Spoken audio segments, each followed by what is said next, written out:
Mumbai police को 36 तोपों की सलामी। क्योंकि जो खबर आ रही है दोस्तों, वो हिला देने वाली खबर है। याद कीजिए, जिस शख्स को सैफ अली खान पर हमला करने वाले शख्स के तौर पर गिरफ्तार किया गया था, Bangladeshi Mohammad Shariful Shahzad.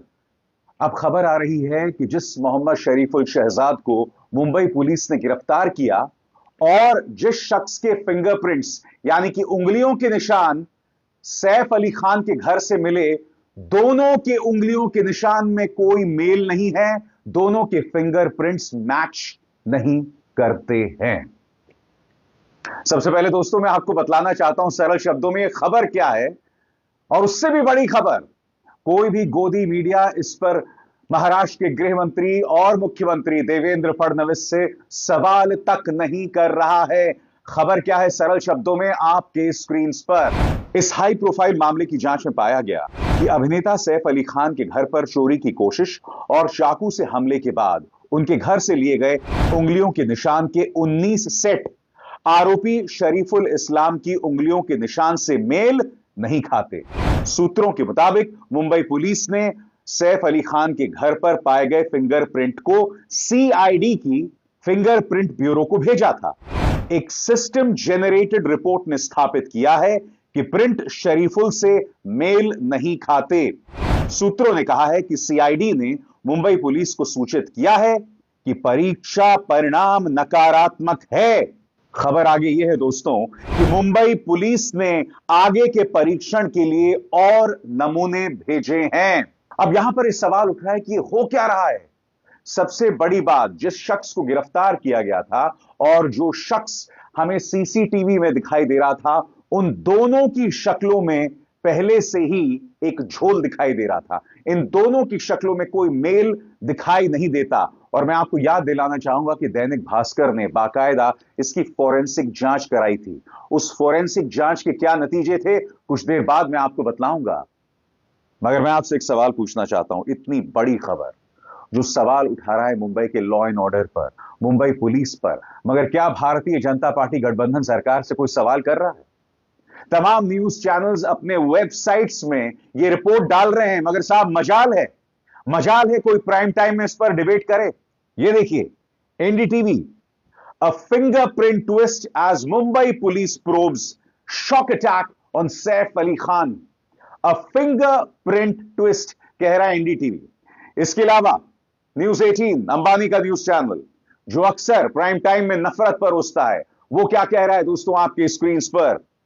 Twist in Saif stabbing case, accused fingerprints do not match with those at actor's house। उसी तरह से दैनिक भास्कर की खबर आपके स्क्रीन पर।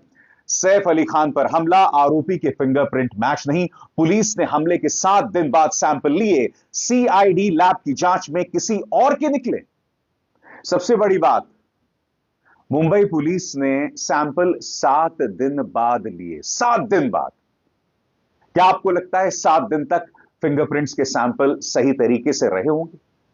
इस बारे में दैनिक भास्कर क्या कहता है आपकी स्क्रीन पर। सैफ अली खान पर हमले के आरोपी शरीफुल इस्लाम के फिंगरप्रिंट एक्टर के घर के लिए गए सैंपल से मैच नहीं हुए हैं। सैफ पर 15 जनवरी की देर रात हमला हुआ था। मुंबई पुलिस ने 22 जनवरी को फिंगरप्रिंट और अन्य सैंपल लेकर जांच के लिए सीआईडी की लैब में भेजा था।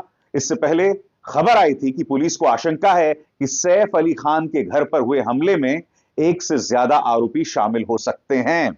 यानी कि अब मुंबई पुलिस एक नया शिगुफा छोड़ रहा है, और वो नया शिगुफा क्या है कि साहब एक नहीं दो हमलावर हो सकते हैं। यानी कि क्या मुंबई पुलिस कह रहा है कि ये दोनों हमलावर थे? एक व्यक्ति जो सीसीटीवी में दिखाई देता है और दूसरा व्यक्ति जिसे उन्होंने गिरफ्तार किया है। मैं आज आपसे सवाल पूछना चाहता हूं, इस मामले में मुंबई पुलिस लगातार अपने बयान क्यों बदलती रही? दैनिक भास्कर की इस खबर के मुताबिक अब तक मुंबई पुलिस 3 चेहरे पेश कर चुकी है। तीनों अलग अलग चेहरे हैं, और इनमें से कम एक व्यक्ति जिसे दुर्ग छत्तीसगढ़ से पकड़ा गया था, आकाश कनौजिया, उसकी जिंदगी बर्बाद हो गई है दोस्तों। उसकी दास्तान कितनी ट्रैजिक है, कुछ देर बाद मैं आपको बतलाऊंगा। मगर शुरू से लेकर अंत तक अब तक मुंबई पुलिस हमारे सामने 3 चेहरे पेश कर चुके हैं। तीन अलग अलग मामले, और वो तीन अलग अलग मामले क्या हैं आपकी स्क्रीन पर। सबसे पहला मामला दोस्तों, दावा नंबर 1, 17 जनवरी को मुंबई पुलिस ने शाहिद नाम के इस शख्स की गिरफ्तारी की थी, जो आपके स्क्रीन पर दिखाई दे रहा है। पुलिस ने दावा किया था कि सैफ पर हमला करने के लिए शाहिद ने 14 जनवरी को शाहरुख खान के घर की भी रेकी की थी। उस पर पहले ही हाउस ब्रेक के 5 केस दर्ज हैं। हालांकि 17 जनवरी की दोपहर पुलिस बयान में कहा गया कि शख्स का हमले से कोई लेना देना नहीं है, केस में किसी की गिरफ्तारी नहीं हुई है। उसके बाद दूसरा दावा आता है, इस व्यक्ति को दुर्ग छत्तीसगढ़ से गिरफ्तार किया जाता है। इसका नाम आकाश कनौजिया है। आज इस व्यक्ति की जिंदगी तबाह हो गई है दोस्तों। इसने यह बताया था कि मैं उस लड़की से मिलने जा रहा था जिससे मेरी शादी होने वाली है। उसकी शादी टूट गई है। जहां यह व्यक्ति नौकरी कर रहा था, आकाश कनौजिया, उसकी नौकरी छूट गई है। अब यह व्यक्ति कह रहा है कि मैं सैफ अली खान के घर के बाहर जाऊंगा और उनसे नौकरी मांगूंगा। और फिर मुंबई पुलिस का यह तीसरा दावा, जब इस शख्स को गिरफ्तार किया जाता है। जी हां, और यह तीसरा दावा क्या, 18 जनवरी देर रात थाने के लेबर कैंप इलाके से शरीफुल इस्लाम की गिरफ्तारी होती है। पुलिस ने प्रेस कॉन्फ्रेंस कर कहा, आरोपी शरीफुल इस्लाम चोरी के इरादे से सैफ के घर पर पहुंचा था। आपको इस बात पर गौर करना पड़ेगा दोस्तों कि लगातार मुंबई पुलिस बांग्लादेशी घुसपैठिए का एंगल दे रहा है, और यहां पर भी कहीं ना कहीं भाजपा गठबंधन सरकार फंस जाती है। अगर यह व्यक्ति वाकई हमलावर है, हालांकि अब इसके फिंगरप्रिंट्स सैफ अली खान के घर पर जो फिंगरप्रिंट बरामद हुए हैं उससे मैच नहीं कर रहे हैं। आज की बड़ी खबर यह है जो मैं आपको सुना रहा हूं। सबसे बड़ी बात, अगर यह व्यक्ति एक बांग्लादेशी है जो 5 महीने पहले भारत आया था, तो यह घुसा कैसे, बताइए? सीमा पार करके घुसा कैसे? क्या महाराष्ट्र में डबल इंजन की सरकार नहीं है? क्या कटघरे में वहां की भाजपा गठबंधन सरकार नहीं है?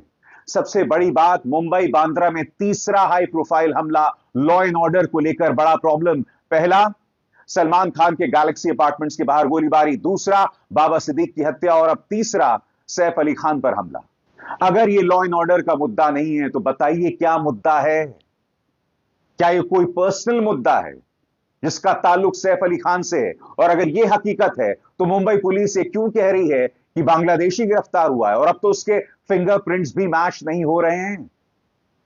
आपको समझना पड़ेगा दोस्तों कि यह बांग्लादेशी वाला शिगुफा क्यों छोड़ा गया है। मैं अब भी कह रहा हूं, मैं अब भी इस व्यक्ति को आरोपी मान रहा हूं, क्योंकि मुंबई पुलिस ने इसे गिरफ्तार किया है, मगर अब खुद रिपोर्ट सामने आ गई है कि फिंगरप्रिंट्स मैच नहीं कर रहे हैं।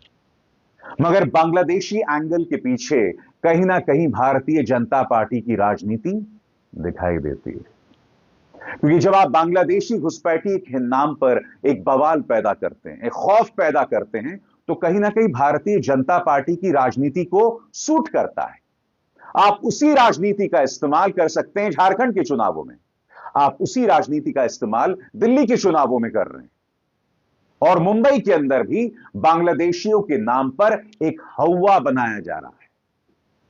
सबसे बड़ी बात, जब इस शख्स शरीफुल इस्लाम को गिरफ्तार किया गया था तो उसी वक्त कई लोगों ने यह सवाल उठाया था कि जो व्यक्ति गिरफ्तार हुआ है और जो व्यक्ति सीसीटीवी में दिखाई दे रहा है, उनमें जमीन आसमान का फर्क है।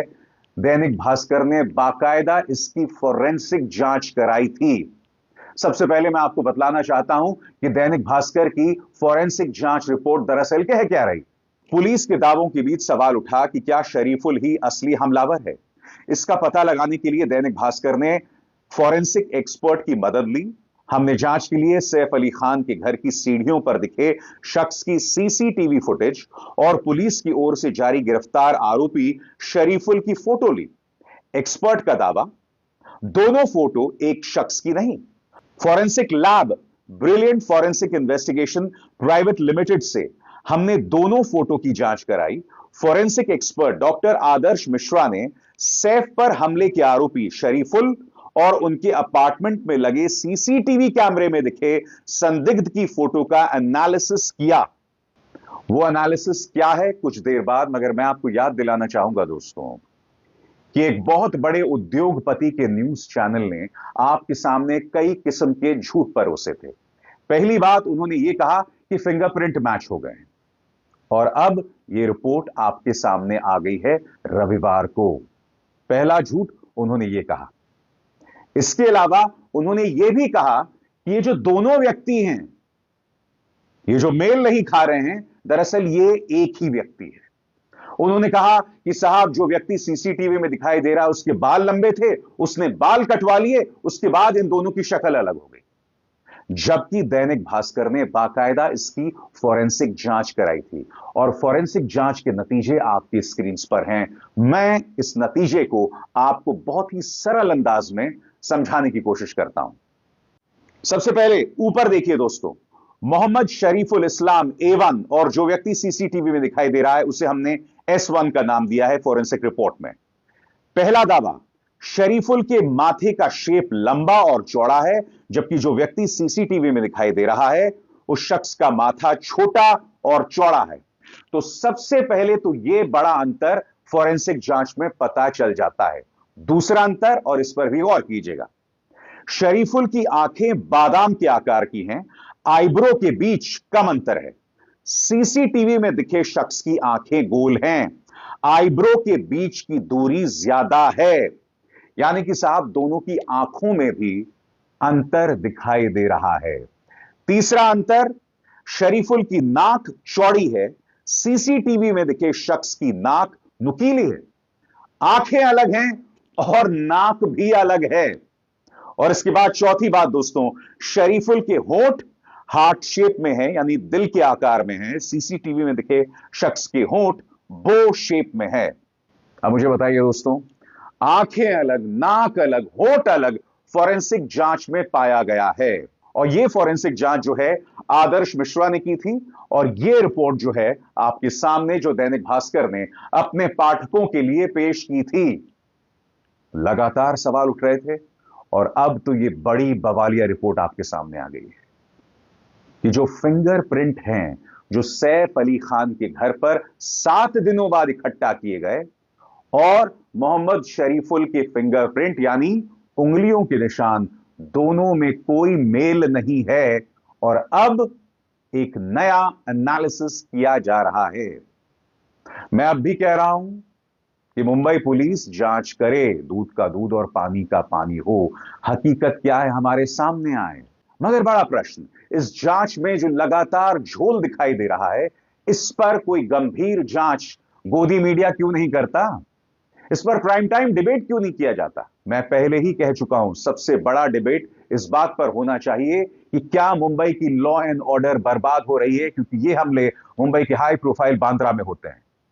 सुशांत सिंह राजपूत आत्महत्या करता है और याद कीजिएगा कितना जहर फैलाया गया था। उस मामले में आदित्य ठाकरे, उद्धव ठाकरे, सलमान खान, दीपिका पादुकोण, रकुल प्रीत सिंह, सबको कटघरे में रखा गया। रिया चक्रवर्ती जो कि उनकी गर्लफ्रेंड थी, उनके और उनके परिवार को बर्बाद कर दिया गया। इस तरह की लगातार चीजें होती रही। क्यों? क्योंकि उद्धव ठाकरे की सरकार थी, विपक्ष की सरकार थी और गोदी मीडिया भारतीय जनता पार्टी के साथ लगातार मिलकर उस सरकार को अस्थिर कर रहा था। इसके अलावा आने वाले थे बिहार के चुनाव, इसलिए उस मुद्दे पर भी बवाल करना था। दूध का दूध और पानी का पानी हो गया। सीबीआई ने उस मामले की जांच की, ना रिया चक्रवर्ती की कोई गलती सामने उभर कर आई और सुशांत सिंह राजपूत ने भी आत्महत्या की, ऐसा उस रिपोर्ट में स्पष्ट होता रहा। क्योंकि अगर ऐसा नहीं होता तो सीबीआई इस मामले की तह तक पहुंचता ना। ऐसा कुछ नहीं हुआ दोस्तों। मगर यहां पर इस मामले में साफ तौर पर दिखाई दे रहा है उंगलियों के जो सैंपल हैं वो मैच नहीं कर रहे हैं। मुंबई में लॉ एंड ऑर्डर लगातार सवालों के घेरे में है। बांद्रा में तीसरा बड़ा हमला, अंडरवर्ल्ड अपने मन मुताबिक किसी को गोली मार देती है और सबसे बड़ी बात, जो शख्स साबरमती जेल में बैठा हुआ है यानी लॉरेंस बिश्नोई, उससे अब तक मुंबई पुलिस ने बाबा सिद्दीक मामले में पूछताछ तक नहीं की। ये इतने बड़े बड़े सवाल हैं, कल्पना से भी विचित्र सवाल हैं, मगर नपुंसक गोदी मीडिया इस मुद्दे पर कोई सवाल नहीं खड़ा करेगा। क्योंकि जब आप सवाल खड़ा करेंगे तो मुंबई के महान मुख्यमंत्री देवेंद्र फडणवीस से सवाल करना पड़ेगा। सवाल करना पड़ेगा देश के गृह मंत्री से कि अब तक लॉरेंस बिश्नोई से मुंबई पुलिस पूछताछ क्यों नहीं कर सकी है। यह सवाल किया जाएगा ना। मगर दुख की बात यह है दोस्तों, ये तमाम चीजें जो हैं वो चर्चा के दायरे से बाहर हैं, प्राइम टाइम की डिबेट से बाहर हैं। आखिर क्यों और आखिर कब तक आप इस तमाशे को देखते रहेंगे? क्योंकि सच क्या है वो तो दिखाई दे रहा है ना। अभिसार शर्मा को दीजिए इजाजत। नमस्कार।